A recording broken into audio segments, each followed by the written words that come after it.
Fala, Mauricião, tudo bom? Boa noite, Johannes. Tudo e você, como está? Tô aqui, correndo, feito um louco, sem sair do lugar. A gente ficar sentado. Não é? Por que você está fazendo? Estou correndo, mas você está sentado. Pois é, então, como é que explica isso? A nova realidade, né? Ave Maria, não, mas é uma correria, né? É, uma loucura. Total. Amor, nem me fala, nossa. Não, eu tenho, dia 28 eu tenho eu vou depositar a minha dissertação. Agora já. Dia Junho ou 28, agora, maio? dia 28 agora, em maio, Ah, já. sexta que Show vem. de bola. Semana que vem. Nossa, tô correndo demais, pelo amor de Deus. 24 horas quase, né? Legal, Maurício. Muito bom. É, vamos lá, na luta, né? É, isso aí. Literalmente. Verdade. Literalmente. Às vezes é Verdade. mais fácil subir lá no ringue, colocar as luvas e dar uns socos de vez em quando. Com certeza. Normalmente eu ganhava em primeiro lugar. Total. Muito bom. Eu vou fechar aqui, tá bom? Eu Já também. já. Abra abraço, Estou querido. aguardando. Até já. Um abração.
Boa noite.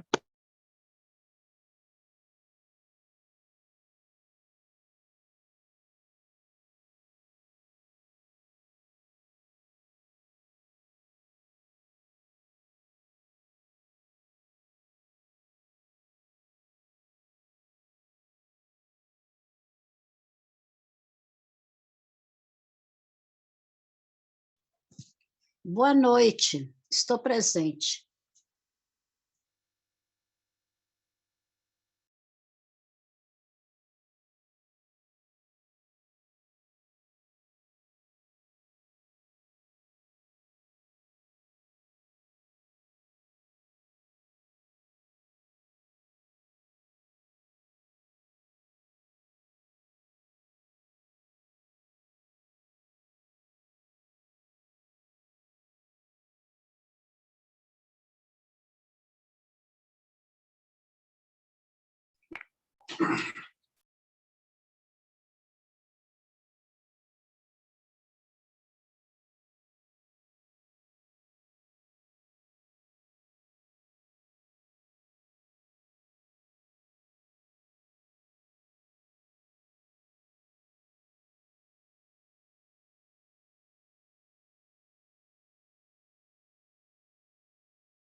6 horas, pessoal. 6 horas.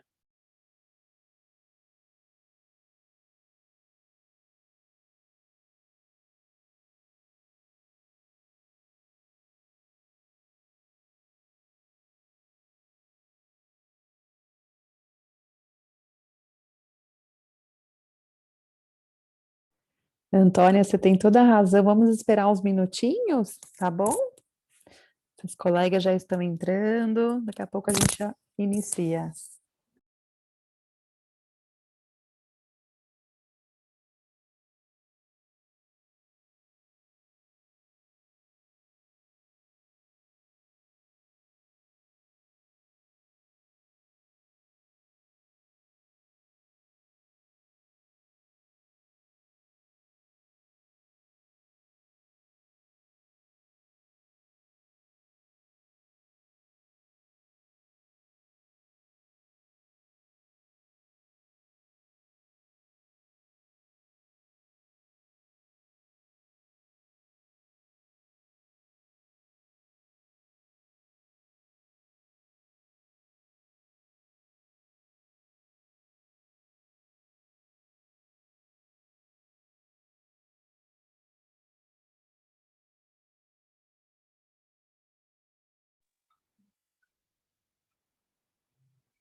Boa noite, pessoal.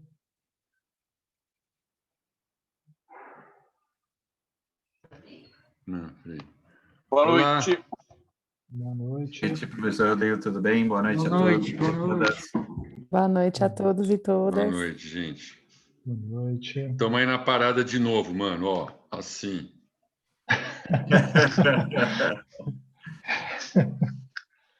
Bom, pessoal, só para comunicar, a gente vai esperar, a gente vai dar um período aqui de tolerância até 18h05. O pessoal ainda está se conectando e aí a gente começa com as apresentações, ok? Eu vou pedir um pouquinho de paciência para todos, a gente começa então às 18h05.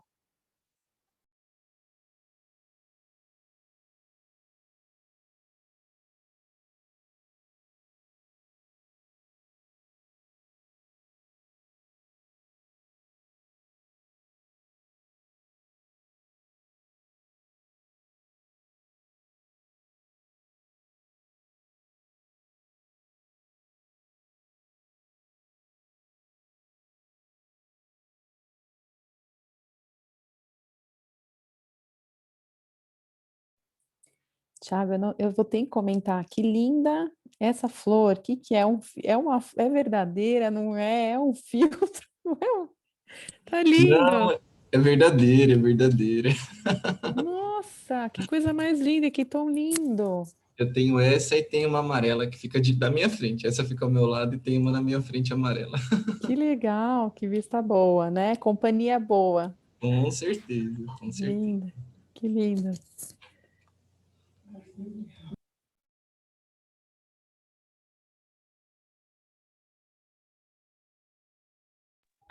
É punk, não? Desculpa, não entendi a pergunta.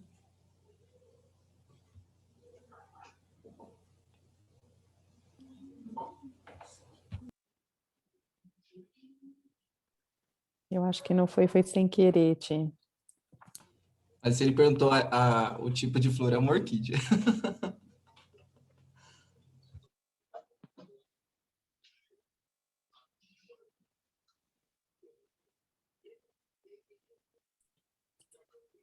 Boa noite a todos. Boa noite, Miriam. Boa Boa noite, noite, Miriam. Miriam. Bom, acho que a gente pode começar já. Boa noite. Boa noite. Boa noite. Boa noite, Áurea. Bom, pessoal, né, vamos começar a nossa conversa de hoje, nosso encontro de hoje. Acho que, como sempre, eu vou começar fazendo uma apresentação geral do curso. Meu nome é Rodrigo, sou professor na Universidade de São Judas Tadeu. Estamos aqui hoje, né, para mais um encontro no nosso curso livre de cuidadores de idosos e idosas. E falar um pouco sobre como a gente tem se organizado para aqueles que estão chegando agora e reforçar essas informações para aqueles que já costumam acompanhar os nossos encontros, certo?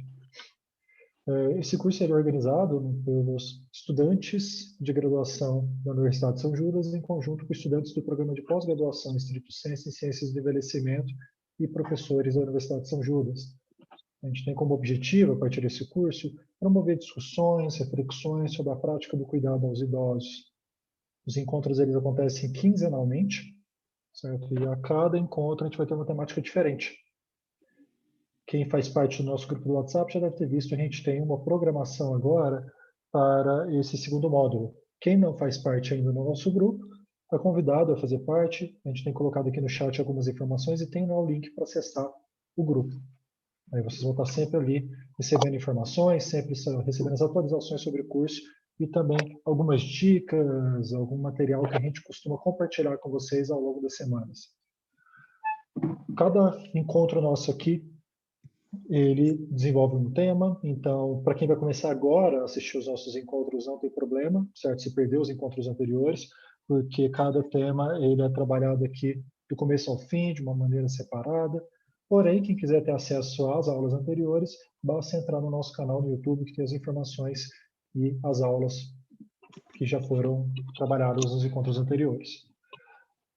A gente emite certificados para esses encontros, né? Então, o certificado é emitido por palestra.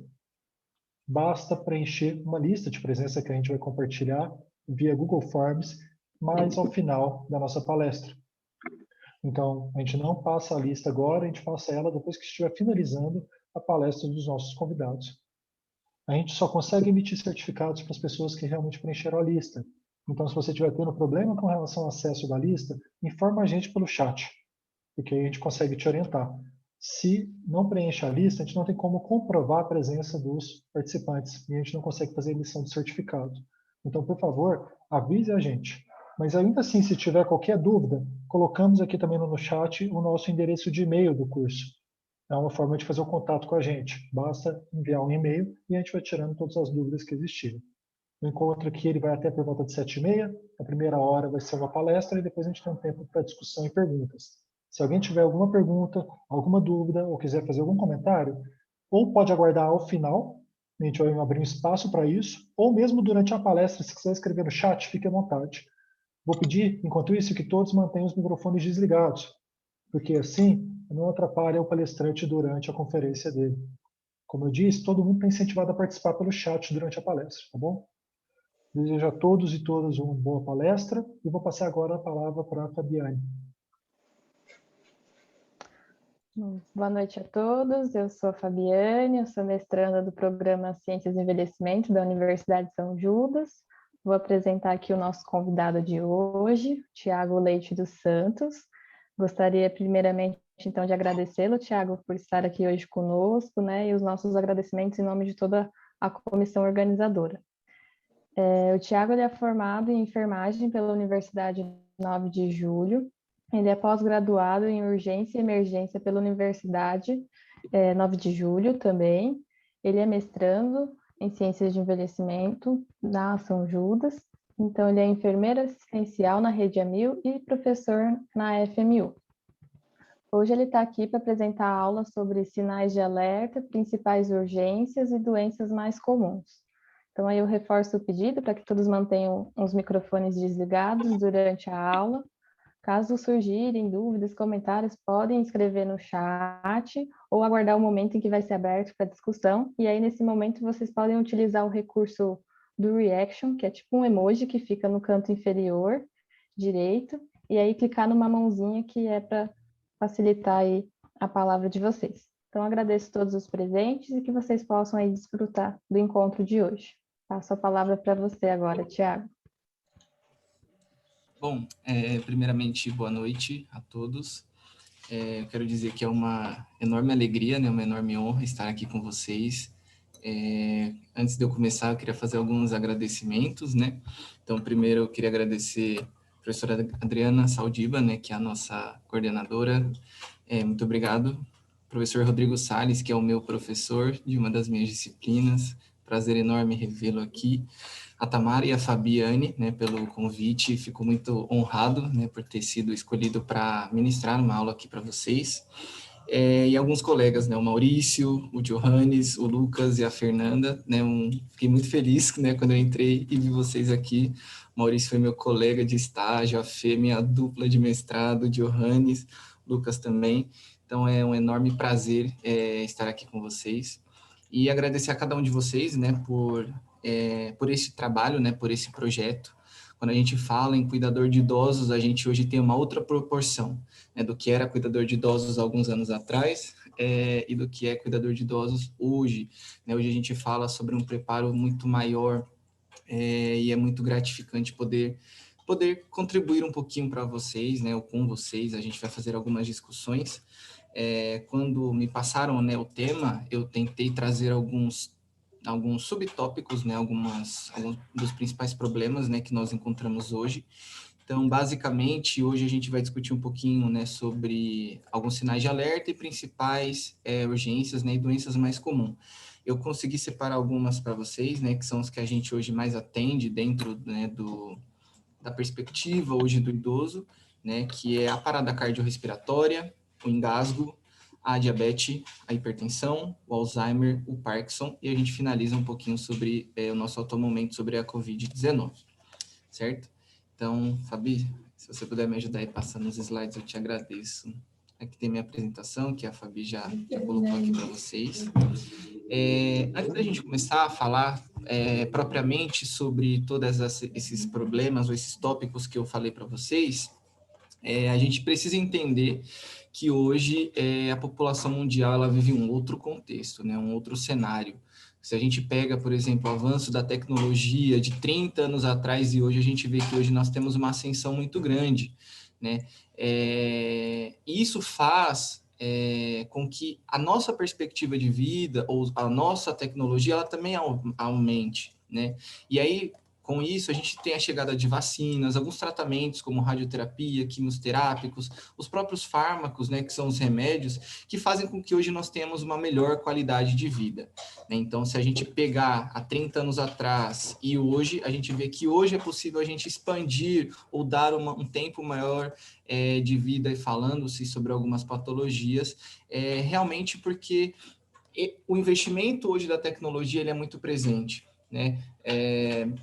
Claro, falando em nível mundial, o Brasil ele ainda é um país que está em desenvolvimento, né? Mas se nós, por exemplo, pegarmos o nosso calendário vacinal, nós somos referência em nível mundial, né? O nosso calendário vacinal hoje, ele é o calendário vacinal mais completo de todo o mundo. Isso é um sinal de muito orgulho para nós quando falamos de sistema de saúde, né? Então, isso faz com que a nossa expansão, a nossa perspectiva de vida, ela aumente. Então, com certeza nós somos gratos aí ao mundo tecnológico, né, por essa expansão de poder levar, né, um pouquinho mais da qualidade de vida. Pode passar, por favor. Feito isso, né, dentre as fases, né, da vida, nós sabemos que a vida ela tem um ciclo, né, então nós nascemos, né, somos neonatais, crianças, adolescentes, né, que hoje a gente chama de herbiatras, adultos, até chegar à fase do envelhecimento, né, e o envelhecimento em si, ele pode ser definido, então quando a gente fala sobre o indivíduo idoso, ou tem o envelhecimento como definição, ele é a definição de um declínio funcional, né, ou seja, quando a minha funcionalidade, ela começa a se diminuir. Né? É um processo natural, é um processo que todos nós passamos. Eu tenho 24 anos, eu tenho um monte de cabelo branco, né? E é uma coisa natural. Ao decorrer dos dias, ao decorrer do tempo, a gente vai envelhecendo. Né? Então, a cada dia é menos um dia da nossa vida, a cada dia nós vamos fazendo algumas percas, né, de neurônios, e isso faz com que o nosso corpo ele comece a sentir, né? Então, as pessoas que são um pouco mais de idade na sala, a gente observa, né? Vocês observam que a força que vocês tinham alguns anos atrás, ela não é a mesma força que vocês têm hoje, né? A qualidade de vida que vocês tinham lá atrás não é a qualidade de vida que vocês têm hoje por realmente uma questão de declínio funcional, né? Então, mas a princípio todo mundo, né, sabe, ou nós sabemos que o processo do envelhecimento ele é um processo normal, natural. Todos eles passam, é um ciclo da vida. Tem um começo, tem um meio e tem um fim. Nós nascemos, nos desenvolvemos, fazemos a nossa trajetória pessoal, profissional, até chegar no envelhecimento, que nós temos hoje como base a fase que realmente a gente vai descansar, ou a fase que nós vamos colher aquilo que nós plantamos, né? Então, falando aí, por exemplo, no sistema previdenciário, a gente trabalha durante vários anos, um bom período da nossa vida, até nós chegarmos a esse momento, né, da aposentadoria, a gente realmente curtir a fase essa fase da vida, certo? Pode passar. Graças ao avanço da tecnologia que eu falei para vocês, ou a chegada desses métodos da tecnologia, hoje o Brasil ele tem sido um país referência em número de idosos. Nós acreditamos que até o ano de 2025 o Brasil ele assuma a 6ª maior potência mundial em relação à quantidade de idosos que hoje nós temos em nível mundial. Então, nós temos uma projeção, falando-se hoje, claro, esse número, ou essa precisão, ela teve um impacto frente ao Covid, né, visando que a terceira idade, ou a população idosa, ela é uma população um pouco mais vulnerável, né, então as pessoas, da terceira idade, elas tiveram um número de mortalidade maior, mas quando nós tratamos, né, de um cenário sem o Covid, nós temos a expectativa de 2025 que nós, né, nós atingiremos um teto de aproximadamente 32 milhões de pessoas acima de 60 anos. Como eu falei para vocês, esse número hoje ele está em atualização, realmente devido à pandemia, né, que nós estamos passando, ao problema que nós estamos passando, que ainda nós não temos uma finalização. Então, a gente precisa fazer um novo cálculo de quantas pessoas acima de 60 anos morreram para fazer essa nova projeção superior. Mas, visando sobre esse avanço tecnológico, a gente tem um avanço maior da quantidade de idosos que a gente tem. Visto que, também com o avanço da tecnologia, hoje o cenário familiar ele tomou-se uma outra proporção. Se a gente olha, por exemplo, alguns anos atrás, as pessoas ou as mães, elas tinham 10, 12 filhos, né, por realmente essa falta de instrução. Hoje os casais eles têm 1, 2 ou 3 na média, né? A média basicamente é 1,3 filhos por casal. E isso faz com que a minha taxa de natalidade diminua e a minha taxa de desenvolvimento da vida, né, o envelhecimento, ela cresça também, né, devido a esses avanços que nós temos hoje. Pode passar, por favor. Dentro desse cenário da chegada, né, o grande avanço do desenvolvimento da terceira idade, uma profissão que veio com tudo aí para ajudar, né, ou desafogar, ou tentar desafogar o ajudar, são realmente vocês, são a galera, né, que faz aí o trabalho de cuidador de idosos. Quando a gente fala em cuidador de idosos, a gente entende que existe essa necessidade quando não existe, né, uma relação direta com a família, por N motivos, né, às vezes porque o familiar não tem um tempo propício ou grande para dar uma assistência ao idoso, ou quando o idoso ele mora sozinho, ou quando ele precisa de um acompanhamento que a família não consegue dar suporte porque o filho trabalha o dia inteiro, a filha trabalha o dia inteiro, ou não moram juntos. Então, vocês vieram aí realmente para dar esse suporte. O trabalho de vocês hoje é um trabalho muito importante, né? Quando a gente fala em cuidador de idosos bem qualificados e bem preparados, existe um diferencial. O grande diferencial de vocês, né, eu falo que hoje fazem esse curso, né, essa capacitação aqui na universidade, é que vocês saem com uma visão clínica, uma visão crítica muito grande, uma visão clínica e crítica muito boa, sobre vários aspectos, né? Então, o simples ser cuidador de idosos não é simplesmente aquele que fica ao lado de um idoso, mas é realmente aquele que cuida, aquele que faz companhia, aquele que se torna uma rede de apoio.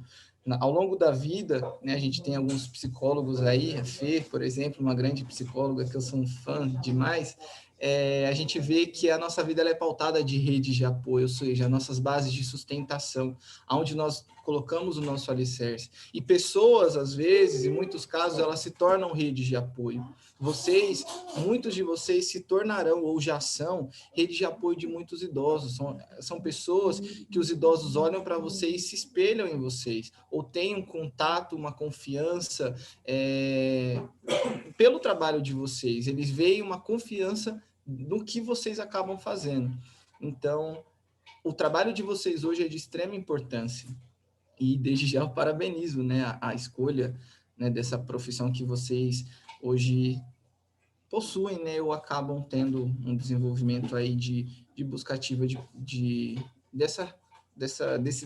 desse grande problema, né, que é levar uma assistência ou dar um cuidado maior ao idoso, um cuidado mais preparado. Pode passar. Hoje, falando em respaldos legais, né, a profissão de cuidador de idosos, ela, durante muito tempo, né, a gente vê que os conselhos, eles tentam atribuir, por exemplo, até mesmo ao meu conselho, né, o Conselho Regional e Federal de Enfermagem, e ainda existe esse impasse, se aprova ou se não aprova, se fica ou se não fica, porém, dentro do nosso atual cenário, vocês sabem que o cuidador de idoso ele é regulamentado junto com a lei das domésticas, né? E aí entra realmente essa necessidade de uma boa preparação. Quando a gente pede um conselho, quando a gente pede um respaldo maior, a gente precisa também ter um preparo, né? Hoje a gente vê alguns inúmeros, né, cursos de preparação de cuidado de idosos, alguns de 4 horas, alguns de 2 meses, enfim. E vocês, por exemplo, têm um diferencial que fazem uma modulação muito maior. Então, antes da gente ter uma regulamentação, o que hoje se busca é realmente essa paramentação, de que todos tenham uma carga horária X para cumprir com determinado X de disciplinas, que vocês tenham uma visão clínica e crítica sobre o determinado problema que vocês vão fazer, certo? Mas hoje, atualmente, pelo atual cenário, ele é regulamentado junto com a PEC das domésticas. Pode passar. Bom, então entrando aí na primeira problemática que nós temos, das principais urgências, né, que nós hoje atendemos dentro do cenário do idoso, é a parada cardiorrespiratória, né? Então, todo mundo aí já ouviu falar uma vez que o paciente parou, o paciente entrou em parada cardiorrespiratória. Muitas das vezes, esse idoso, né, falando idoso, claro, é um problema que pode atingir a todas, né, as faixas etárias, existem vários fatores que contribuem para levar o indivíduo a uma parada cardiorrespiratória, mas falando-se, né, voltando-se para o nosso lado, para uma parada cardiorrespiratória voltada ao idoso, a parada cardiorrespiratória ela pode ser definida como uma paralisação súbita e inesperada de batimentos cardíacos e movimentos respiratórios, ou seja, quando o coração ele para de funcionar, ou seja, ele para... Jaqueline, o seu microfone está ligado. Se você puder desligar, nós agradecemos. Desculpa. Imagina. Então, a parada cardiorrespiratória, ela pode ser definida como uma parada súbita de batimentos cardíacos, ou seja, quando o coração ele para de fazer o bombeamento de sangue, nós dependemos desse órgão que nós chamamos de bomba do corpo humano para fazer a transmissão de oxigênio para todo o corpo, então para todos os órgãos, para todos os sistemas, e sobre a paralisação de movimentos respiratórios, ou seja, não tem inspiração, expiração, entrada e saída de ar dentro do meu pulmão e organismo, assim sucessivamente. Dentre as causas, nós temos diversas causas que podem levar o indivíduo a uma parada cardiorrespiratória, trazendo para o indivíduo idoso as principais, realmente acabam sendo traumas por acidente de carro ou infarto, né, que faz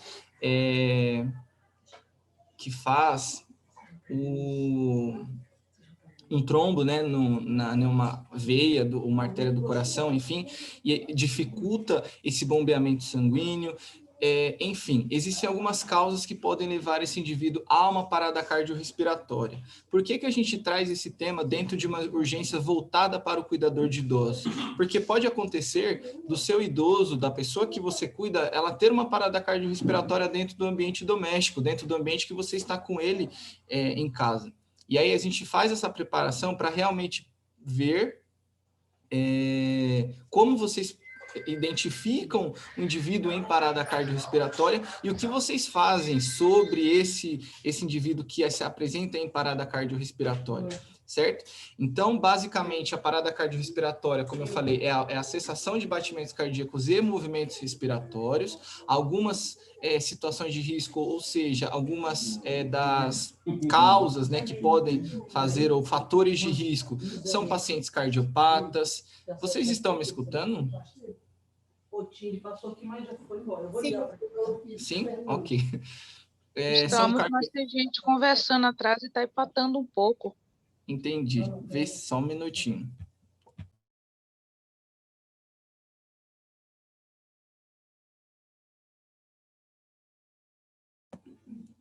Pronto, pessoal. Então, dentre os fatores de risco que podem levar um indivíduo a uma parada cardiorrespiratória, a gente tem, por exemplo, os pacientes cardiopatas, que têm problemas cardíacos, pacientes hipertensos, diabéticos, ou que tenham antecedentes, né, desses fatores voltados na saúde, na família, perdão. Quando a gente fala em parada cardiorrespiratória, alguns sinais e sintomas eles podem acontecer, então o indivíduo ele pode começar com uma dor torácica, né, porque às vezes vem proveniente de um infarto que leva a uma hipóxia, enfim, né? Então, às vezes o paciente ele apresenta uma sudorese, uma dor torácica, palpitação, escurecimento visual, até chegar à perda de consciência. Então, o que a gente faz, galera? Quando a gente encontra o nosso idoso parado, né, não responde mais, ou ele estava falando comigo e agora não está mais, o que eu faço? Eu chego até ele, primeira coisa que eu vou fazer, pessoal, é chamá-lo. Então, eu falo, seu João, dona Maria, ele não vai responder, certo? Vou chacoalho ele, vejo lá, e ele não tem uma resposta. O que a gente vai fazer, pessoal? A gente vai observar se tem um movimento respiratório, porque quando a gente respira, o nosso tórax vai para cima e volta para baixo, vai para cima e volta para baixo, durante um tempo de 10 segundos. Então, professor, o Thiago, enfim, como vocês quiserem me chamar, eu não sei ver se tem ou não, eu não tenho essa dificuldade. Às vezes é muito forte, né? Tem um sobrepeso maior, como que eu faço? A gente coloca a mão, eu até coloquei aqui na câmera, a mão sobre essa região, sobre né? Sobre o centro, né? do tórax, e a gente vai observar porque também ele tem essa expansão, então a minha mão vai fazer o movimento do vai e volta, né? E aí eu verifico se tem essa expansão durante um tempo de 10 segundos. É muito importante que vocês observem ou respeitem essa janela de 10 segundos. Por quê? Às vezes o paciente ele tem uma cardiopatia, que ele faz um movimento um pouquinho mais alargado, um coração um pouquinho mais preguiçoso, que é o que a gente chama de bradicardia, e às vezes a gente acha que o paciente está parado, e não está. Então, a gente observa durante esse período de 10 segundos, que é uma margem de segurança para a gente. Passado esses 10 segundos, a gente identifica que o paciente está em uma parada cardiorrespiratória. Identifiquei uma parada cardiorrespiratória. O que eu faço? Eu peço ajuda. Por que eu peço ajuda, pessoal? Não adianta eu simplesmente ir para a ressuscitação cardiopulmonar, que eu vou mostrar para vocês no próximo slide, se eu não tenho ninguém que vai me ajudar, se eu não tenho quem vai chamar, vai ligar para o SAMU, enfim. Se eu consigo chamar alguém e eu consigo pedir para que essa outra pessoa entre em contato com o serviço de emergência, eu vou falar, olha, você pode ligar para o SAMU para mim, por gentileza? O paciente entrou em parada cardiorrespiratória. Se eu estou sozinho, eu não tenho ninguém para me ajudar, eu vou fazer essa ligação antes de começar qualquer procedimento no meu idoso. Então, verifiquem esse cenário que eu tenho. Eu vou ter alguém para me ajudar ou só tem eu? Só tem eu vou fazer, né, vou entrar em contato com o SAMU e vou pedir, fazer o acionamento do serviço de emergência. Caso eu tenha alguém para me ajudar, eu vou falar, olha, fulano, liga para o serviço de emergência, enquanto isso eu vou fazendo a ressuscitação cardiopulmonar, certo? Tiago, como que a gente faz essa massagem cardiopulmonar ou essa ressuscitação cardiopulmonar? Pode passar para o próximo slide, por favor.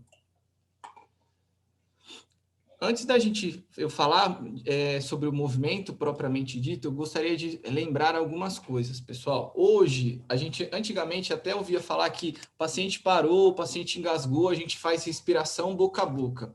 Nós não fazemos mais respiração boca a boca em nenhum tipo de paciente. Nenhum tipo de paciente, seja ele por uma parada cardiorrespiratória, né, parou em casa, enfim, ou um paciente de engasgo, ou qualquer que seja o problema ou a causa, eu não faço mais respiração boca a boca. Por quê? O que a gente começou a perceber e observar que existem alguns pacientes que possuem algumas patologias que podem, ou doenças, né, patologia doença, que pode ser transmitida por esse contato direto do boca a boca. Então, às vezes, o paciente ele tem uma tuberculose, ele tem uma herpes, falando do nosso atual momento, ele tem Covid. Então, quando eu faço esse movimento de jogar o ar para dentro da boca da outra pessoa, eu gero micropartículas que a gente chama de aerossol. Essas micropartículas, elas fazem troca. Então, a minha vai pro do meu paciente vai para a minha. Às vezes, eu transmito doença para o outro ou eu pego doença do outro. Então, por essa recomendação, por uma questão de saúde, nós não fazemos mais respiração boca a boca. Galera, sobre nenhuma hipótese. O que a gente precisa entender que hoje nós temos regulamentado e é a nossa margem de segurança é o seguinte: quando a gente vai fazer qualquer procedimento de ressuscitação cardiopulmonar, eu preciso entender que a minha segurança, a segurança do socorrista ou de quem está dando esse atendimento, ela precisa vir em primeiro lugar. Ou seja, o meu paciente, eu vi que ele eu estou passando de carro e eu vi que o meu idoso ele teve uma parada, né, uma perda súbita de consciência no meio da marginal Tietê. Eu vou fazer o atendimento, eu vou observar. Se eu parar, eu vou correr algum risco de vida? Isso que eu preciso entender. Ou então o indivíduo ele parou na beira de um penhasco. Eu vou correr um risco de vida? Porque nós entendemos o seguinte, pessoal, nós vamos tentar trazer esse indivíduo de volta. Mas ele já está parado, ele já está em parada cardiorrespiratória.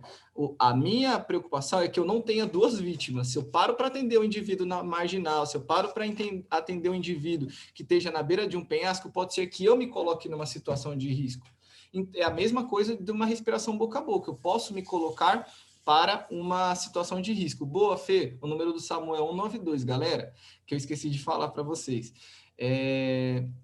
Então, a gente observa isso, esse cenário de segurança. Então, primeira coisa, hoje nós não fazemos mais nenhum tipo de ressuscitação boca a boca, tá? Então, respiração boca a boca, eu não tenho mais essa autorização para fazer.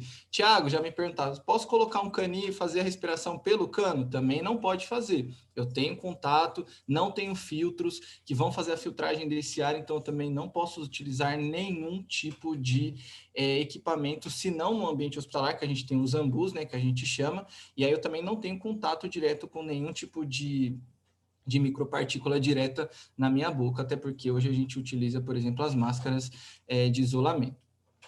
Então, pedir para alguém entrar em contato com o SAMU, ou eu mesmo fui e liguei para o SAMU, o que eu faço? Eu começo a minha ressuscitação cardiopulmonar.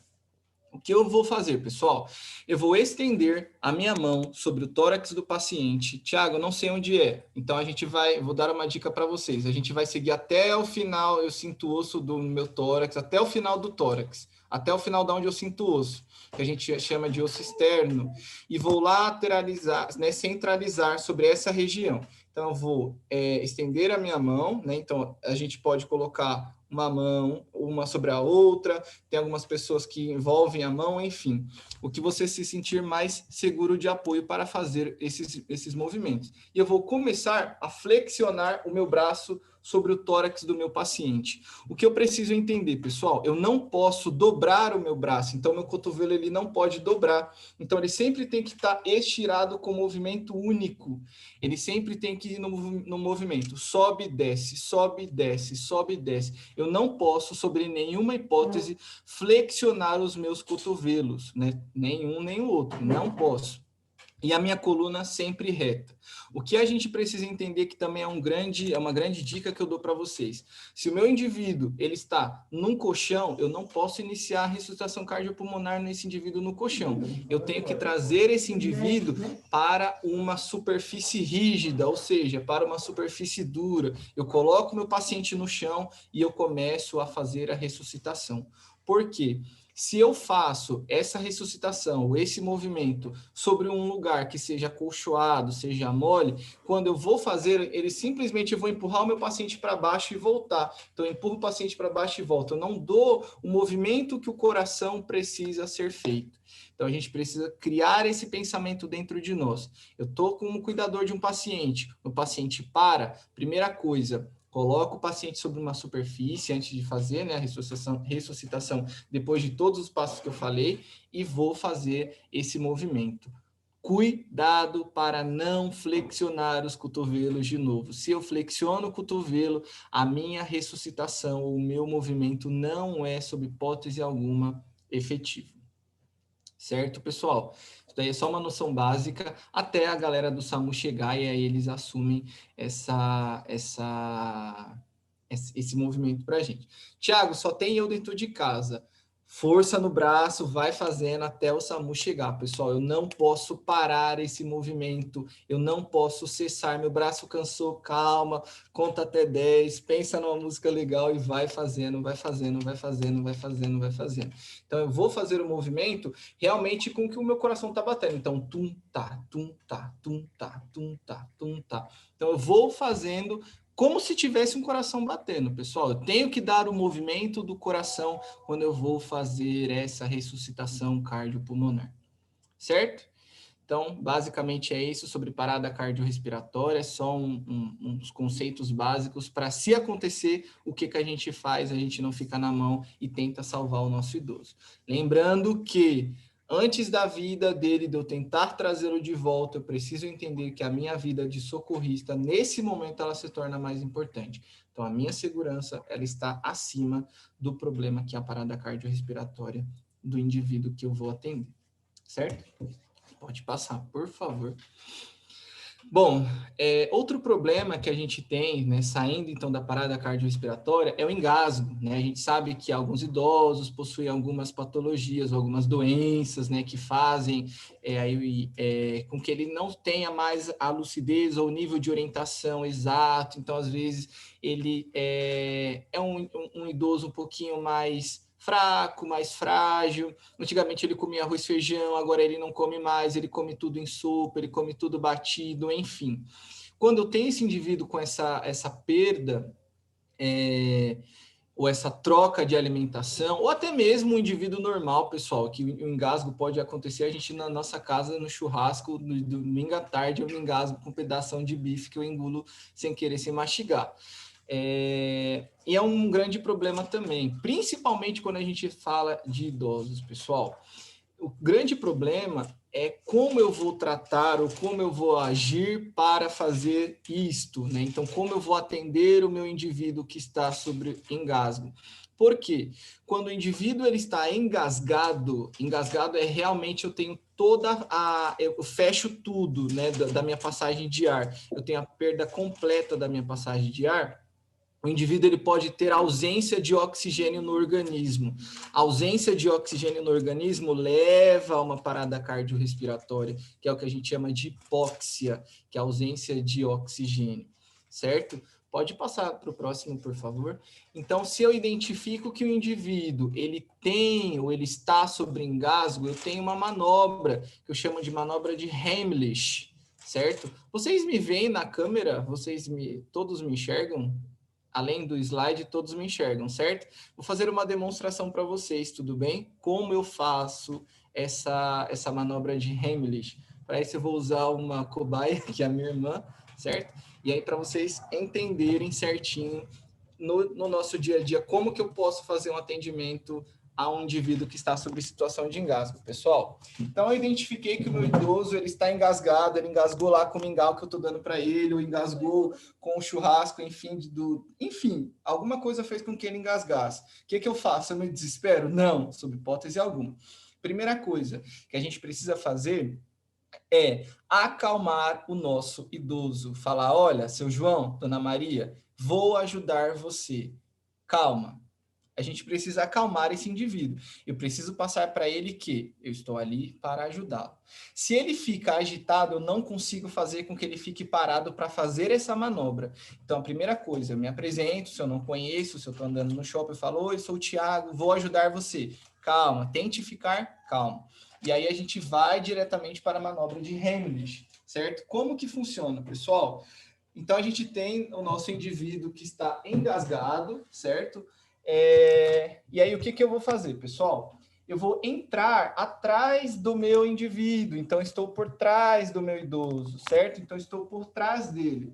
Vou passar as minhas duas mãos sobre os dois braços. Então, tá aqui os dois braços, eu vou passar no meio dos dois braços. Minha mão tá aqui, certo? Vou colocar uma mão na boca do estômago, certo? Não sei onde é, no final do osso coloco, pressiono, fecho uma mão. E a outra mão eu venho abraçando. E o que eu vou fazer, pessoal? Vou empurrar para trás e empurrar para cima. Empurrar para trás e empurrar para cima. Empurrar para trás e empurrar para cima. Se eu empurro apenas para trás, pode ser que eu não tenha uma efetividade. Se eu quero que saia para cima ou suba de volta, então eu tenho que dar um movimento. Então, trás, cima, certo?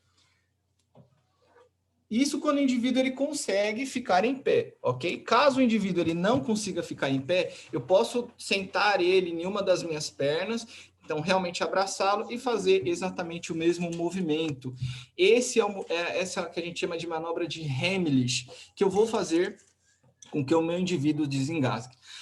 Qual a chance de 0 a 10 que o indivíduo ele tem de sobrevida sobre isso se for uma manobra realmente efetiva? 9. 90% dos nossos pacientes, eles sobrevivem sobre a manobra de Heimlich, certo?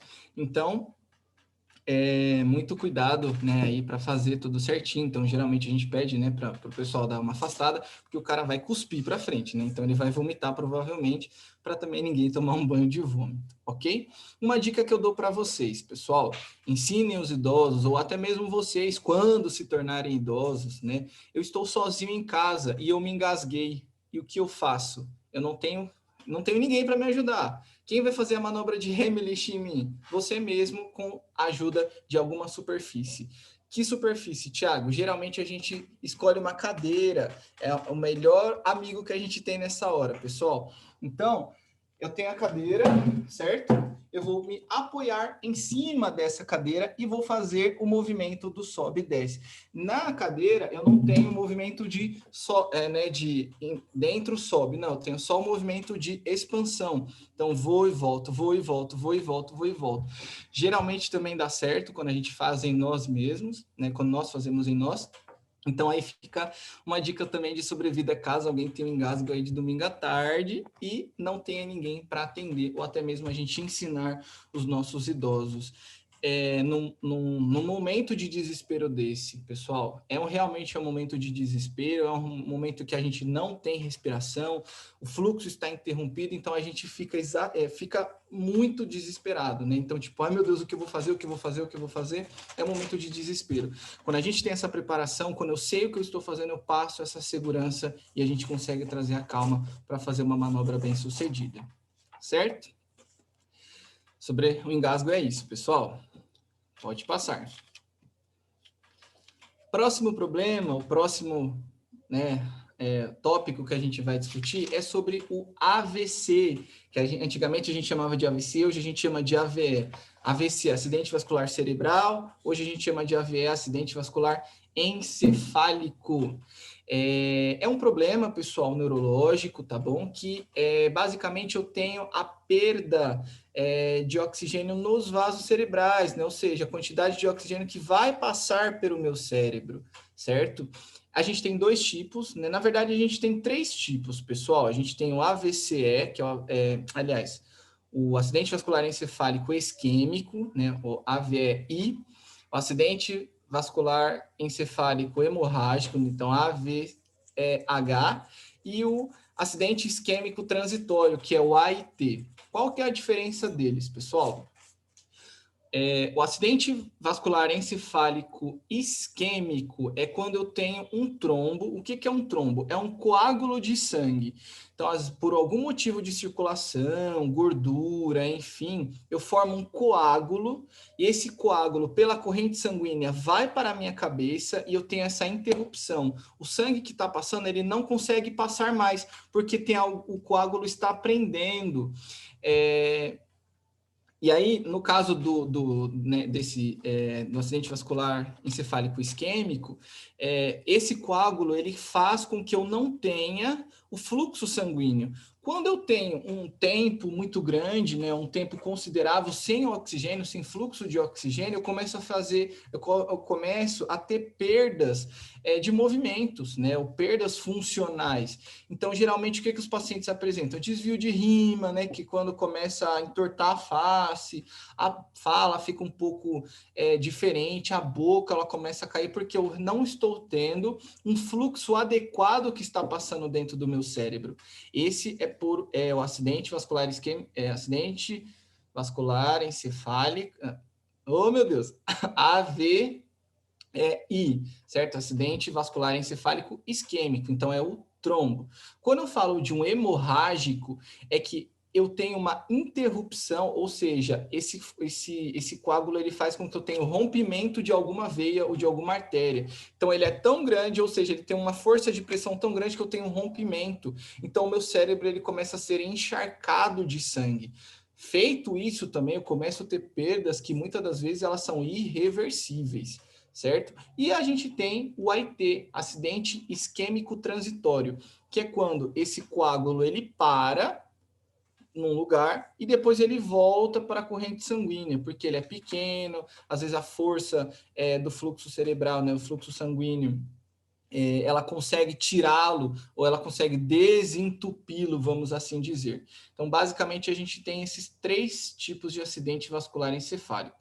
Acidente vascular encefálico isquêmico, que é o trombo paradinho lá. Acidente vascular encefálico hemorrágico, que é quando eu tenho rompimento de algum vaso e eu tenho encharcamento de sangue dentro da minha cabeça. E o acidente isquêmico transitório, que é quando esse coágulo, ele para e depois ele volta.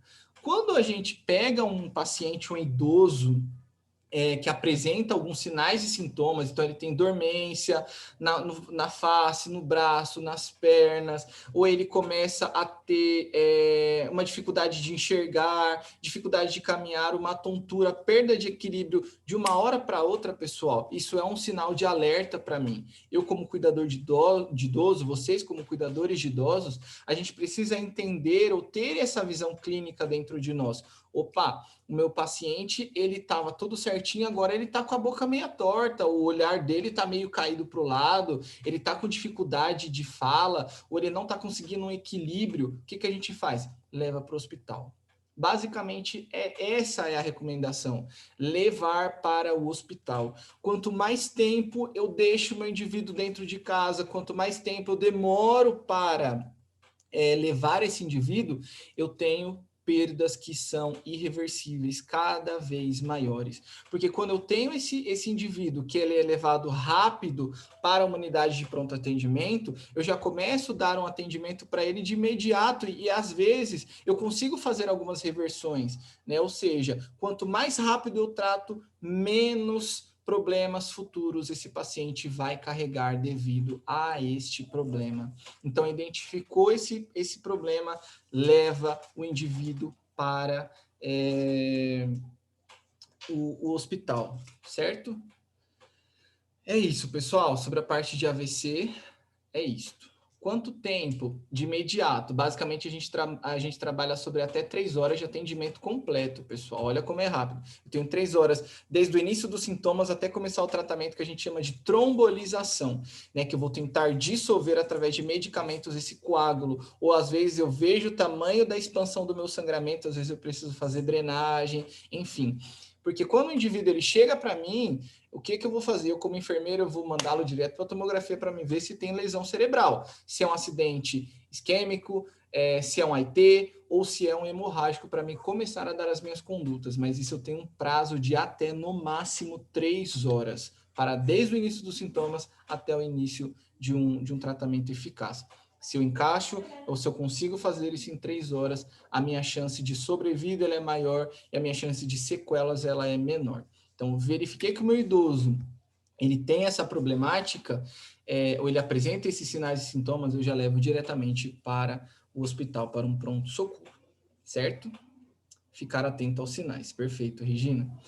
Bom, outro problema, né? Então, saindo aí do acidente vascular, agora indo para um problema muito típico, acho que esse, basicamente, muitos de vocês vão ter nos idosos, né? Ou vão cuidar de idosos que possuem, que é a hipertensão, né? A pressão alta, né? A famosa controle de pressão arterial, né? Então, basicamente, pessoal, uma pressão normal, uma pressão arterial normal, é aquela que eu não preciso de auxílio de medicamentos, né? Então, hoje a gente tem vários medicamentos que fazem controle de pressão, losartana, hidroclorotiazina, atenolol, micardes, enfim, a gente tem vários fármacos, né, que a gente chama de antihipertensivos, e basicamente, ou muitas das vezes, vocês vão acabar tendo que administrar essas medicações, né, ou até mesmo colocar, né, o aparelho de pressão, né, para ver esse controle, né. O que a gente chama de uma pressão normal, pessoal? Basicamente, aquela pressão que a gente escuta no posto, 12/8. Todo mundo que tem pressão 12/8 tá ótimo. Dentro da Associação Brasileira, né, de Cardiologia, né, que é o que hoje nos regulamenta, uma pressão ideal, uma pressão normal de um indivíduo adulto, ela é basicamente essa, né, o famoso 12/8. Quando a gente fala de na verdade, o que a gente precisa entender, pessoal? A gente tem pressão sistólica e diastólica, certo? Então, o que é 12, xzinho, 8, certo? Então, quando a gente fala esse 12, que na verdade é 120, né, que a gente chama 120/80, o sistólica é o batimento, né, então o enchimento do coração, e a diastólica o relaxamento do coração, né? Então, basicamente, a gente trabalha aí sobre duas numerologias, né? Ou seja, eu tenho 2 parâmetros de verificação desses sinais vitais. Quando a gente fala sobre essa pressão sistólica, ou seja, a primeira força, né, do sangue chegando no coração, basicamente, quando eu tenho na média de 120 miligramas de mercúrio, né, que é a unidade de medida que a gente verifica isso, 120, 130, até 140, que é o 14, a gente até considera como uma pressão normal, né? Basicamente, entre 140 até 160, a gente verifica como hipertensão estágio 1, né? Mas se o indivíduo ele tem o primeiro número de 120 até 140, para nós é uma pressão normal, certo? O que a gente precisa às vezes entender é que o indivíduo, muitas das vezes, ele passa por mudanças fisiológicas. Então, para nós, por exemplo, que é uma pressão 8/9, então 80/90, a gente fala, ai meu Deus, tá baixo, mas a gente precisa ver qual é o histórico desse paciente. Porque, às vezes, essa pressão 8/9 é o basal, ou seja, é o normal desse indivíduo. Então, a gente, justamente por isso que nós fazemos esses controles de uma forma diária, né? Então, a gente coloca lá o aparelhinho de pressão. Tiago, o aparelho de pressão, aquele que eu compro na farmácia, que eu ligo o númerozinho, ele é confiável? Mais ou menos. Mais ou menos. Ele dá um valor médio para nós, tá bom? Pode se basear por aquele, né? Até porque nem todo mundo sabe mexer naquele que tem um pulso que é a bolinha, né? Que é o né? Que é basicamente o mais fidedigno que nós temos, mas a gente pode sim se basear pelaquele que a gente compra na farmácia, tá bom, pessoal? Então, o que a gente sempre precisa entender? Que o meu primeiro número, que o númerozinho, antes do primeiro, né, do X, antes do X, ele tem que ter basicamente entre 12, né, o 120 até 140, que é o 14, e o segundo número sempre abaixo do número 9, tá? Sempre abaixo de 90. Então, basicamente o ideal, 70 até o 90, que é o que a gente chama de uma pressão normal, tá bom, pessoal? Quando eu tenho um aumento do segundo número, então 100, 110, isso já nos preocupa muito. E o primeiro número acima do 160 também. Basicamente, a gente consegue controlar hipertensões, né, pressão alta, com algumas medicações. que isso são passados pelos médicos, então sempre tentem seguir, muitas das vezes vocês vão fazer as administrações desses medicamentos, sempre tentem seguir o mesmo horário para ter o intervalo do mesmo horário, né? Então se é uma vez ao dia, então às 8 da manhã, às 10 da manhã, sempre tentem padronizar esse horário, tá bom? Porque aí a gente consegue ter um controle maior e melhor sobre esse problema, certo? Depois, se as meninas quiserem disponibilizar para vocês essa caixinha, esse quadro, para vocês, né, seguirem de base, pode pegar para vocês. Pode acontecer, deixa eu só ver uma coisa. Pode acontecer de idoso não ser hipertenso e vir a passar mal. Sim, e ter 1, 2, 3. Sim, Rosana, muito bom. Um dos sinais e sintomas de um AVC é a hipertensão, tá bom? Principalmente quando a gente fala de um quadro hemorrágico, porque a pressão, ela aumenta, né? Então, às vezes, é um sinal de alerta para nós também. Então, basicamente, o indivíduo, ele não tem pressão alta e ele está apresentando uma pressão alta, eu já começo a ligar a minha antena. Não necessariamente todo indivíduo que tem a pressão alta, ele está AVCzando, ok? Então, a gente começa a olhar os sinais e sintomas, mas é sim um sinal de alerta para nós, certo? Então, basicamente é isso, pessoal. Fiquem de olho aí na pressão, né, dos nossos idosos, para a gente tentar fazer um controle certinho. Pessoal, não é porque, eu vou aferir a pressão do meu, que a gente chama de aferir, tá bom? Então, nunca é medir. A gente tem essa mania de medir. Eu não consigo medir uma pressão. O nome técnico é aferir. Então, sempre guardem esse nomezinho com vocês. Mais uma coisa que vocês aprenderam. Quando eu afiro uma pressão, tá normal. Tá normal, Thiago, tá 12/8. Eu vou deixar o meu idoso sem o antihipertensivo porque está normal. Está normal porque você medicou ele no dia anterior. Se eu não medico, pode ser que eu tenha depois um pico hipertensivo. Então, mesmo normal, se o indivíduo ele faz de uso contínuo, de uma forma regrada, essa medicação pode medicar, deve medicar. Se está 12/8, é porque você medicou antes, certo? O AVC deixa coágulo no cérebro, geralmente a gente, quando a gente faz o tratamento, ele não fica mais, tá bom? Então, eu trombolizo, né, que a gente chama, né, que é o nome de algumas medicações, né, de anticoagulação, e eu dissolvo o meu coágulo, então geralmente não fica coágulo no sangue, tá bom? Quem fez a pergunta.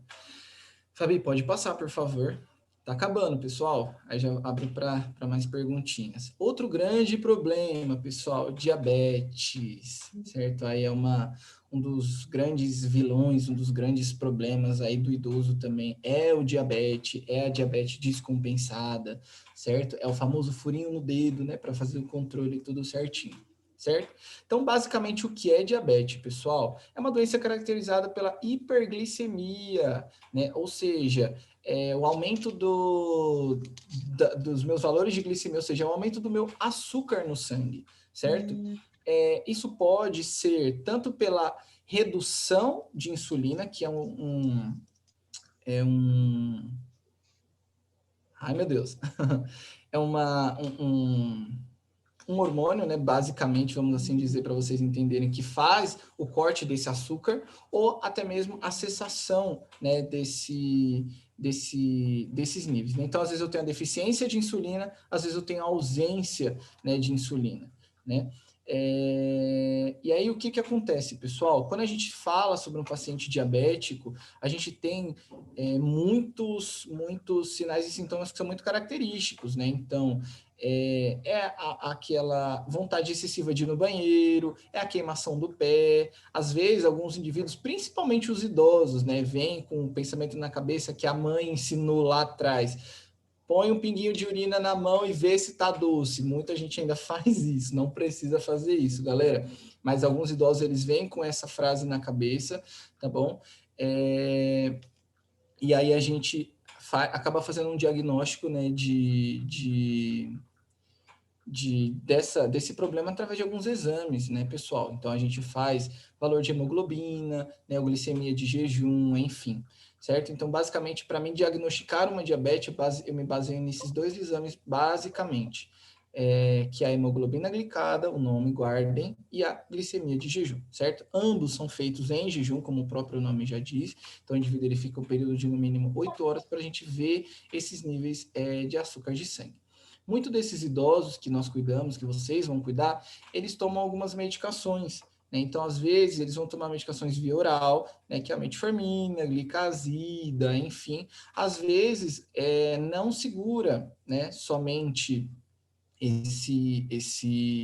essas medicações, e às vezes a gente acaba tendo que ir para insulina, tá, pessoal? Cuidado, tá? Cuidado quando a gente trabalha com insulina para não fazer superdosagem ou fazer dosagem errada, certo? Então, eu tenho que fazer o controle, então eu faço a aferição, não vou medir, que eu não consigo medir, então eu afiro o valor do nível, né, de glicemia, né, que a gente chama de glicemia capilar, para fazer essa suplementação que a gente chama, certo? Cuidado, porque às vezes o indivíduo, ele toma mais. Se eu tomar mais, eu derrubo tanto o nível de açúcar que eu posso matar o meu paciente, ok? Se eu faço índices ou valores errados de insulina, eu posso levar o meu paciente a óbito. Meu paciente ele vai entrar em estado de coma e às vezes eu não consigo trazê-lo de volta, certo? Então, muito cuidado com as doses de insulina que eu vou administrar no meu idoso, certo? Existem vários tipos de insulina, insulina regular, insulina NPH, enfim. E aí eu preciso me atentar exatamente como deve ser feito cada uma delas. Tudo bem? Próximo. Tá acabando, pessoal. Tô correndo só para dar tempo da gente falar tudo, certo? Pessoal, um grande problema também que hoje atinge aos idosos é a doença de Alzheimer, certo? Quando a gente fala sobre a doença de Alzheimer, eu quero dizer uma doença neurológica que vai diminuir as minhas funções cerebrais, certo? Ou seja, eu vou diminuir os meus estímulos, né? Quando, por exemplo, eu tenho que fazer uma atividade, o meu cérebro ele tem um processamento, ou seja, ele sabe exatamente o que eu vou fazer. A doença de Alzheimer, eu tenho essa diminuição desse processamento, né? Então, às vezes, o meu indivíduo, ele vai basicamente apresentar o quê? Agressividade, perda de memória, ele não vai mais conseguir fazer atividades básicas de vida, né? Então, comer sozinho, vestir sozinho, porque ele não vai mais ter esse entendimento. Então, ou seja, as suas funções cerebrais, elas são reduzidas. Eu não tenho mais o que a gente chama de sinapse, que é a ligação de um neurônio no outro para fazer essa transmissão de informação. Quando eu tenho qualquer informação, a nossa célula do cérebro, que a gente chama, para vocês entenderem, que a gente chama de neurônio, um conversa com outro, que conversa com outro, que conversa com outro, que conversa com outro, até chegar no cérebro para entender o que eu vou fazer. Num simples movimentar de mãos, num simples andar, enfim. E aí eu tenho essa redução dessa comunicação desses neurônios um com o outro, certo? Então, basicamente é isso, pessoal. Quando a gente tem um indivíduo com Alzheimer, eu tenho que começar a fazer um tratamento, é um tratamento medicamentoso que às vezes segura ou dá uma melhor qualidade de vida. Infelizmente é uma doença que não tem cura, mas eu consigo fazer controles, tá, pessoal? A gente tem basicamente 4 tipos de Alzheimer, enfim. Se eu identifico tudo no começo, foi o que eu falei, exatamente a mesma coisa lá atrás. Se eu identifico no começo, eu tenho uma chance de melhor qualidade de vida, eu tenho uma chance de sobrevida melhor. Quando eu começo a dar o meu tratamento de imediato, eu tenho uma melhoria do meu quadro clínico do meu paciente. Próximo. Está acabando, galera. É sobre o Parkinson, tá? Que é uma outra doença, é um outro problema neurológico quando é um portador de síndrome de Down e Alzheimer ao mesmo tempo. A gente tem alguma diferença de sinais e sintomas. O síndrome de Down, ele tem as suas funções neurológicas, mas ela é um pouquinho mais esticada, ou seja, ela é um pouquinho mais preguiçosa. No Alzheimer, eu tenho perda de função, certo? Então, o indivíduo, ele tinha... Até porque a síndrome de Down, pessoal, o indivíduo ele já nasce com isso. O indivíduo que tem Alzheimer, ele vai adquirindo isso na terceira idade, é uma doença específica da terceira idade. Então, nenhum de vocês, nem eu, basicamente, pela idade, mais ou menos, é que eu não sei a idade de muitos de vocês, mas muitos de vocês não tem idade de ter Alzheimer. É impossível, por exemplo, eu com 24 anos ter Alzheimer. São doenças típicas do envelhecimento, certo? Então, a gente tem essa diferença. E o indivíduo que é portador da síndrome de Down, ele tem um pensamento um pouquinho mais atrasado. E de doença de Alzheimer, não. De doença de Alzheimer, eu acabo tendo... sim, basicamente 50% da síndrome de Down vão ter Alzheimer, concordo com você. Mas basicamente pela faixa etária de vida, certo?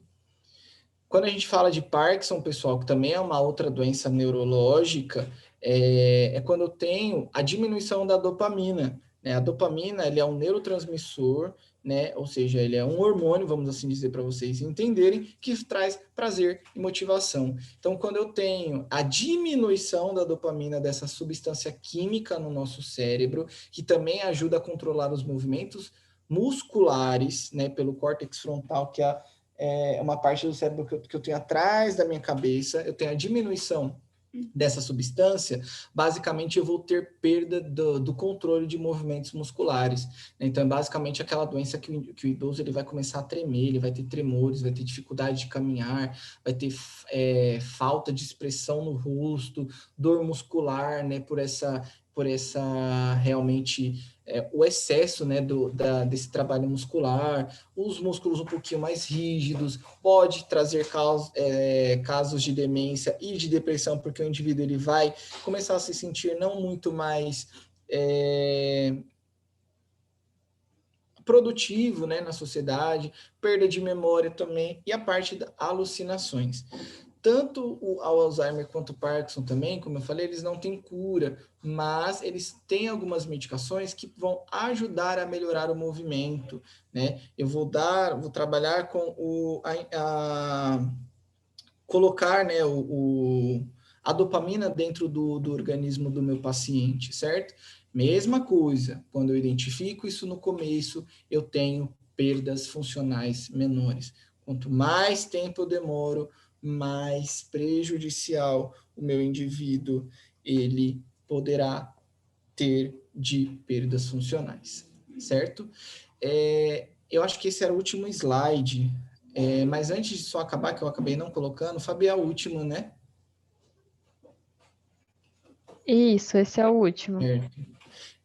Só para a gente acabar, pessoal, falando também um pouquinho de Covid, né? Então fiquem bastante de olho, pessoal, nos idosos que apresentam falta de respiração, falta de ar ou movimento alterado, que a gente chama de aumento de frequência respiratória. Então esses movimentos, né, de respiração, eles são um pouquinho mais alterados.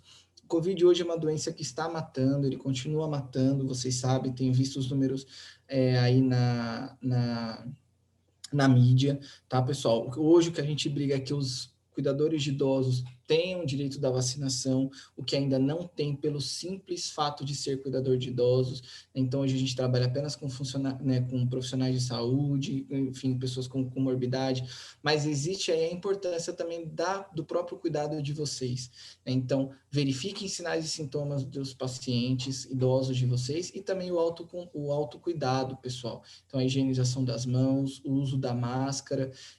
Nós estamos passando por um momento de pandemia que nós esperamos muito em Deus que vá passar, mas a gente precisa ficar de olho, a gente precisa cuidar das pessoas que a gente ama e basicamente das pessoas que trazem, né, o nosso trabalho, porque os idosos são o trabalho de vocês, cuidar dessas pessoas é o que leva o sustento para a casa de vocês. Mais uma vez eu deixo a minha parabenização pela escolha desse trabalho lindo que vocês têm, né? Ser cuidador de idosos é ser o nosso braço da equipe assistencial. Então, hoje o enfermeiro ele depende do trabalho de vocês, porque eu não consigo estar 24 horas dentro de um leito de um paciente hospitalizado. E aí eu tenho um cuidador de idosos que vai dar esse auxílio para a gente, dentro dos lares, dentro das casas, enfim. O trabalho de vocês é sensacional. Eu, como profissional de saúde, eu posso falar, eu sou um grande fã do trabalho de vocês. Tenham essa visão clínica e crítica de vocês sobre os sinais e sintomas de alerta. Vocês podem salvar a vida de um idoso. Certo?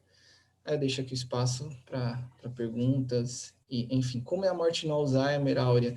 Eu tenho a diminuição tanto dessas atividades neurológicas que o meu cérebro ele para de funcionar. Eu não tenho mais transmissão de informação E aí, se eu não tenho o cérebro funcionando, eu não tenho mais funções que me deixam estar num estado vivo, basicamente. É isso. Obrigado, Tiago. Imagina. Tiago, acho que eu falo em nome de toda a comissão organizadora do curso, né? Agradecer imensamente pela sua fala, pela sua palestra tão didática, né? Acho que trazendo um conteúdo tão importante para todos nós. Temos aqui no chat várias pessoas parabenizando, né? Falando sobre a relevância do tema que você traz e também elogiando a sua didática, as suas explanações, né? Vamos agora continuar aqui o nosso diálogo, né? Eu vi que você já foi respondendo algumas perguntas ao longo do percurso.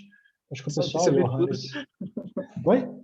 Pessoal, não sei se eu consegui pegar todas que eu fui lendo. Não, mas acho que foi ótimo e eu acho que a gente pode verificar agora se ficou alguma pendente, né? Johannes e Maurício, vocês identificaram alguma pergunta que não foi respondida, alguma que passou batida?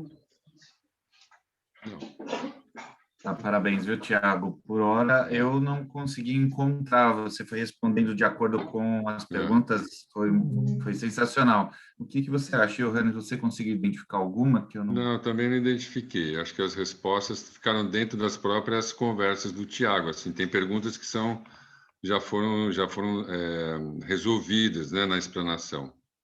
Eu também tive essa mesma impressão. De qualquer forma, continuamos aqui, temos tempo, né? Quem quiser agora colocar mais alguma pergunta no chat ou abrir o microfone e fazer alguma pergunta para o Tiago, fique à vontade.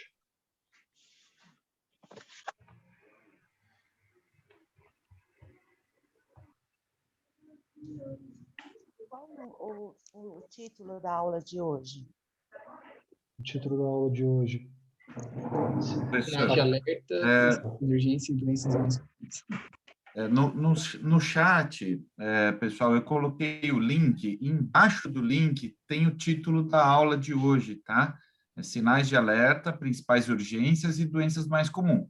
Mas é só selecionar ali no chat, copiar, e na hora de acessar o link, vocês colam na área que está selecionada, tá? Precisa colocar realmente o título, senão vocês não conseguem encaminhar a sua presença. Obrigado, professor. Maurício, coloquei aqui também, copiei e colei aqui no chat, né, o título. Eu estou vendo aqui que a Eliane está com a mão levantada. Eliane, você quer fazer algum comentário? Fica à vontade. Oi. Alô, boa noite. Estão me ouvindo? Sim. Tá? Ah, ok. Obrigada pela explanação da aula de hoje, como os outros temas também são uma importância para todos, creio eu. Então, na verdade, é só mais uma ajuda. Recentemente, na segunda-feira, eu fui contratada para iniciar um trabalho com uma pessoa de 96 anos, portadora de Alzheimer, enfim, resumindo, ao chegar na casa da paciente, por volta das 13 horas, percebi que não se encontrava nenhum membro da família, ela só tem uma filha e seus netos e outros parentes. Só se encontrava uma pessoa que faz faxina na casa a cada 15 dias. Resumindo, ela é uma pessoa que fica a maior parte do tempo sozinha, sem os familiares, e parece que só o final de semana que aparece alguém, e com a supervisão de uma vizinha que dá auxílio. Foi o que eu pude perceber. E estão fazendo esse sistema de implantação do sistema de home care, né? Porque ela se recusou a ir para a clínica, estão respeitando a vontade dela para não interná-la numa clínica. Enfim, só que foi assim, uma situação bem complicada, por não encontrar nenhum membro da família, e sim uma pessoa que cuida a cada 15 dias, você não saber realmente como que é a rotina do meu paciente, os hábitos dele, né, sendo que não tem ninguém da família, e quem me levou à residência foi a pessoa que estava me subcontratando através da clínica para com a família. Então, eu fiquei assim totalmente meio que de mãos atadas, como que eu ia abordar uma paciente, porque estava no sistema de implantação, e não queria que a gente se identificasse que eu era a cuidadora, que eu estava ali para ficar com ela durante o dia. Eu sei que o nível de compreensão dela, ora é normal, ora não, com a pessoa portadora de Alzheimer. Eu estava ali esperando qualquer momento de lapso de memória dela, enfim. Fui tentando de uma forma, inventando uma história que meio que nada a ver. E eu era uma pessoa estranha. E se de repente ela surtasse, não me quisesse, não aceitasse ali, porque eu era uma pessoa estranha, né, no ambiente dela, que ela costuma viver sozinha. Então, graças a Deus, eu consegui sair super bem. Ela me aceitou, não foi rígida. Teve um pico, assim, de estranheza quando a moça da clínica voltou lá com a vizinha. E depois ela tentou voltar, me aceitando para que eu dormisse. Eu fingi que ia dormir lá até a outra cuidadora chegar. Gente, mas eu nunca me deparei com uma situação assim, sabe? Eu queria uma ajuda de vocês, uma orientação em situações, né, que creio eu que não são corriqueiras, ou pode até ser, que a gente se deparasse como cuidadora, chegasse numa casa, deparasse uma situação dessa. Porque imagina, eu adentrar na sua casa, uma pessoa de 96 anos, que é portadora de Alzheimer, como que, ela que vai me dizer como é que é a rotina dela? Como que ela vai me aceitar? É isso. Eliane, bom, primeira coisa que eu vou te dar uma dica, você precisa ter o contato de alguém, de algum membro da família. É a sua conexão direta. Por que que eu te falo isso? Porque, por exemplo, você está cuidando da sua idosa que tem 94, né, 96 anos. Isso. E aí ela tem um mal súbito, começa a passar mal e você é a única pessoa que está ali com ela. Você vai, liga para o serviço de emergência, levam ela para um hospital. Aí tem que fazer uma tomografia. Você precisa ter um respaldo da família de que, por exemplo, ela não tem alergia a um contraste, por exemplo, se a gente precisar contrastar, enfim. E também acaba sendo o seu respaldo. Então, assim, a primeira coisa que eu te dou de dica, você precisa muito ter essa comunicação direta com algum membro da família. Uma filha, um filho, enfim. Alguém que possa também te ajudar a compartilhar dessa responsabilidade. Por quê? Sabe o que eu encontrei? Só um minutinho. Sabe o que eu encontrei? No vidro de uma cristaleira, uma receita, uma prescrição médica da medicação dela. Aí eu perguntei, onde que está a medicação? Porque tinha medicação de meio-dia e medicação da noite. Eu fiquei a mercê que a medicação estava... Depois que eu fiquei sabendo que estava com a vizinha, que não podia deixar a medicação.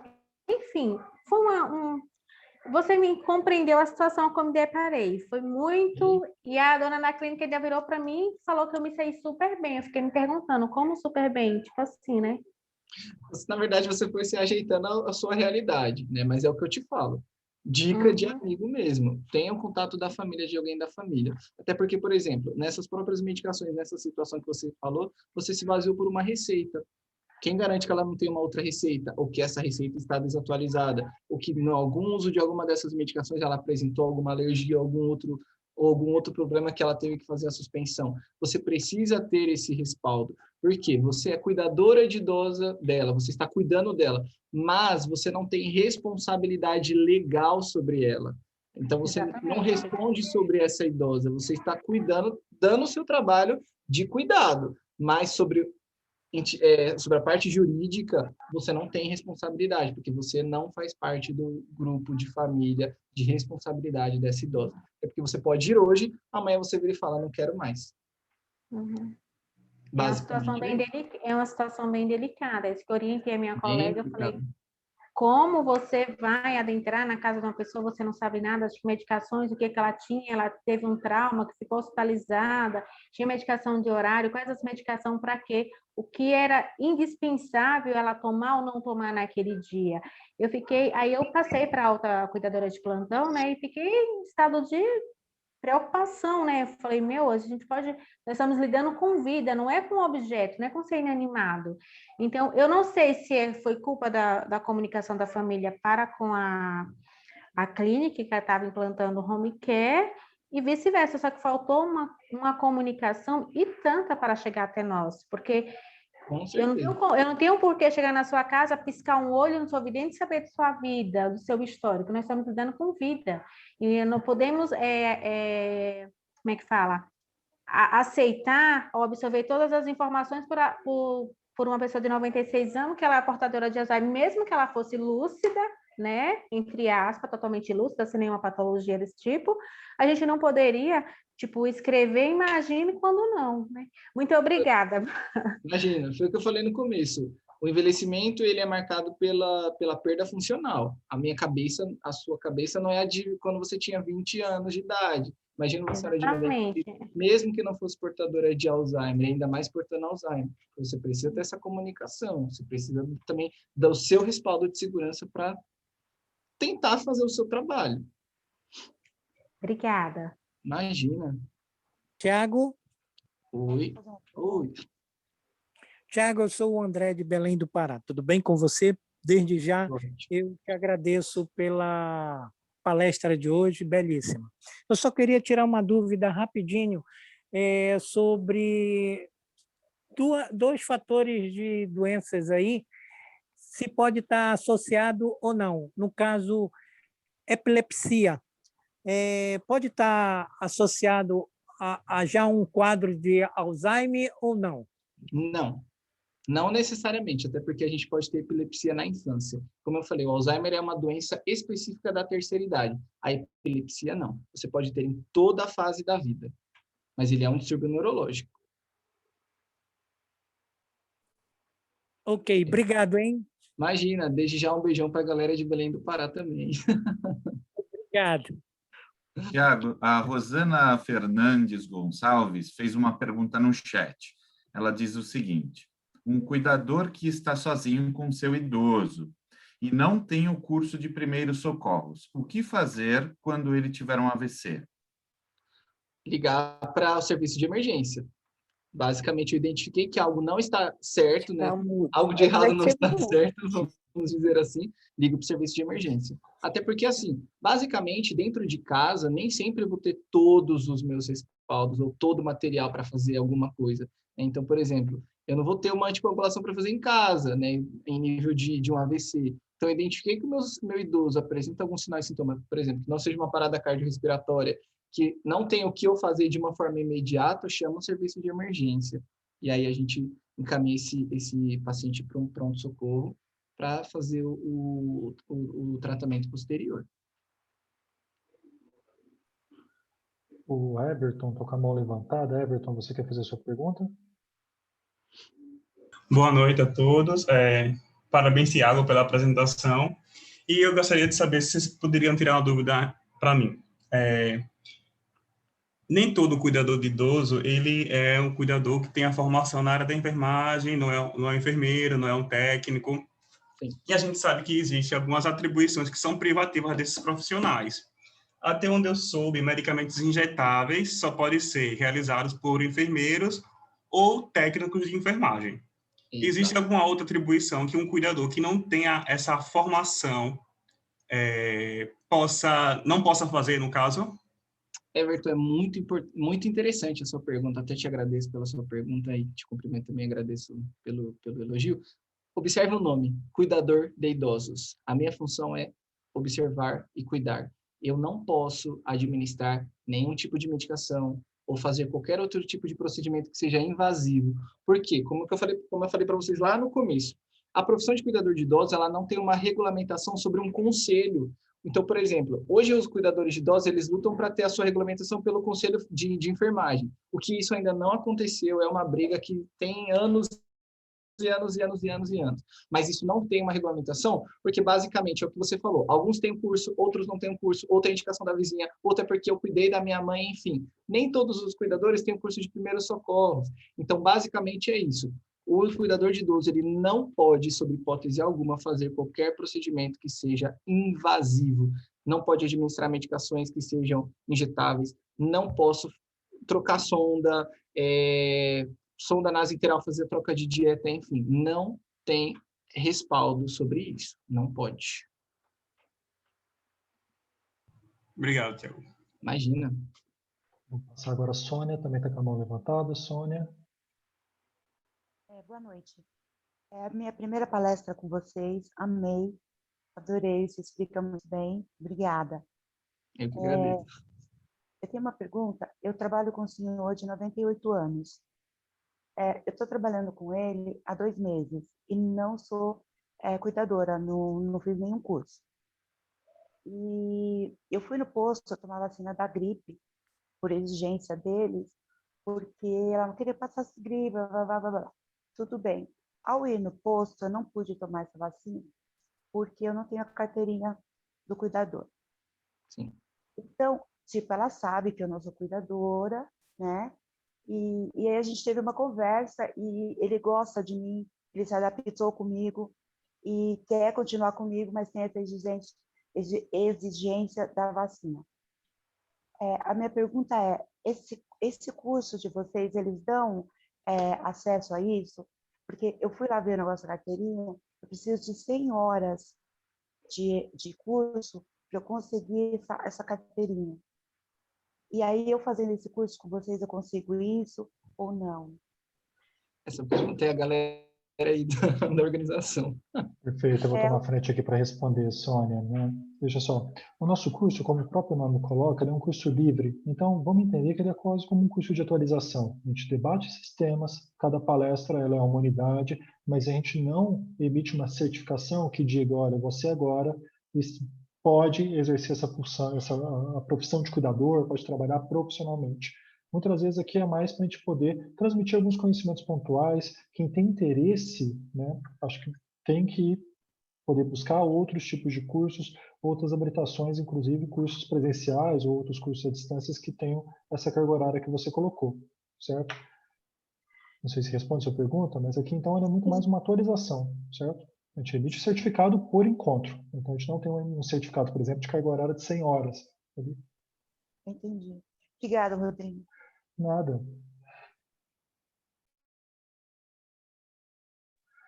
O que mais, gente?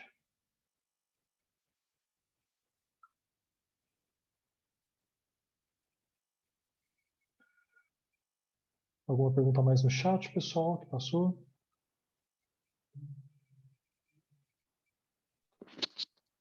Eu vou fazer uma. Diga, Antônia.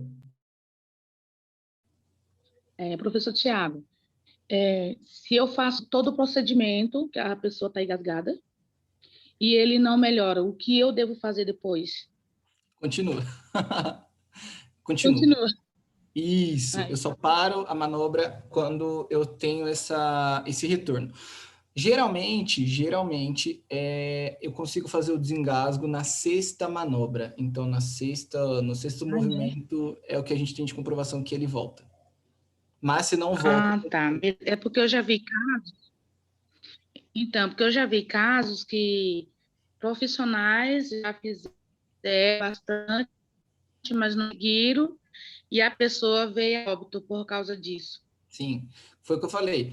Entendeu? Às vezes eu não consigo ter o retorno e eu não consigo voltar à oxigenação. E eu evoluo o paciente para uma parada cardiorrespiratória, visto que uma das causas da parada cardiorrespiratória é a ausência de oxigenação, que a gente chama de hipóxia.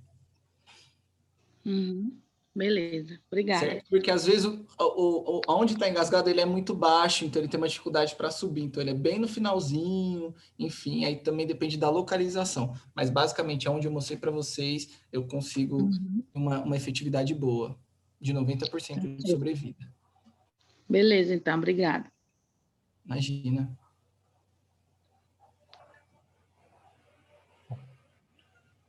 Bom, eu acho que a gente já está caminhando para a reta final. Eu vou começar a fazer o fechamento aqui. Acho que, novamente, Thiago, agradecer imensamente pelo conteúdo, pela palestra, por toda essa disponibilidade de tirar todas essas dúvidas, certo? Com certeza voltaremos a entrar em contato com você, vai ser convidado agora e participante frequente aqui do nosso curso. Eu sempre brinco que assim, né, quando a pessoa vem e ela é tão querida assim, ela acaba assumindo um compromisso que vai se tornar recorrente, porque a gente vai chamar de novo, certo? Então, Sim, muito obrigado, Thiago. Fico à disposição, professor. Com licença. O professor Rodrigo. Diga, Antônio. Gostaria que você desse uma olhada para mim, se você consegue, daí eu não sei se o problema é no meu celular ou é aí, porque no anterior curso eu conseguia enviar a minha lista de presença. Aparecia o nome enviar, certo? Só que agora não aparece, eu preencho todos e na hora de enviar eu não consigo enviar. Se não é a Fabiana que faça para mim, eu estou ficando sem certificado. Eu não sei se é o meu celular ou é alguma coisa por aí também. Me ajuda nessa parte aí. Alguém mais teve alguma dificuldade em relação a isso? Porque, teoricamente, ele deveria abrir, deveria ser... Não, sabe o que acontece? Vai na barra de rolagem lá em cima, passa mais um pouquinho, aí tá embaixo enviar. Às vezes a gente não vai até embaixo na hora de estar preenchendo o link, entendeu? Ou volta e refaz de novo. Ou você volta e abre de novo. Eu preencho 3 vezes e não apareceu o nome enviar de jeito nenhum para fazer. Eu não sei o que é que acontece. Salva o link meu e depois você celular. abre de novo, às vezes a internet dá falha, acontece, tá? Qualquer coisa, eu vou pedir aqui, se você puder colocar seu nome aqui no chat para a gente dá um jeito, né, pessoal, de poder fazer esse registro para você, certo? Caso você estiver realmente tendo essa dificuldade, avisa aqui para a gente no chat, Se com for seu no nome meu completo. celular, eu vou ter que dar um jeito. Isso. Pode ser daí, porque eu abri agora e vai até enviar. Perfeito. Passa para a gente seu nome completo e seu e-mail aqui pelo chat que a gente faça esse envio por você, tá bom? Tá, obrigada. Bom, então voltando só, agradecendo, Thiago, muitíssimo obrigado pela palestra, por toda a contribuição que você trouxe aqui para a gente. Eu vi que você já até respondeu mais uma pergunta aqui pelo chat. Né? Sim. Sim, aqui me perguntaram se, na verdade, fizeram 2 perguntas. Primeiro, se a dieta de GTT é um procedimento invasivo, eu falei que sim. Então, o cuidador não tem autorização para fazer a troca. Claro, quando a gente fala não tem autorização, às vezes a família acaba ensinando, porque às vezes não tem quem troque. Então, às vezes a família troca e às vezes acaba ensinando. Mas não tem respaldo legal. E a segunda pergunta foi... Ai, meu Deus, só um minuto, eu acho que eu vi demais. Se a família registrar o cuidador de idoso corretamente, é possível comprovar a função para poder tomar a vacina. Isso ainda está em discussão, mas atualmente, até o presente momento, não foi aceito. Então, nós não vacinamos nenhum cuidador de idosos pelo simples fato de ser só cuidador de idosos. Não temos autorização do Ministério, nem para vacina da gripe, nem para vacina da Covid. Infelizmente, às vezes, a gente tem que barrar. Eu, à tarde, fico em unidade básica de saúde e eu barro muito cuidador de idosos com muita dor no coração, porque não tem como lançar a vacina da galera.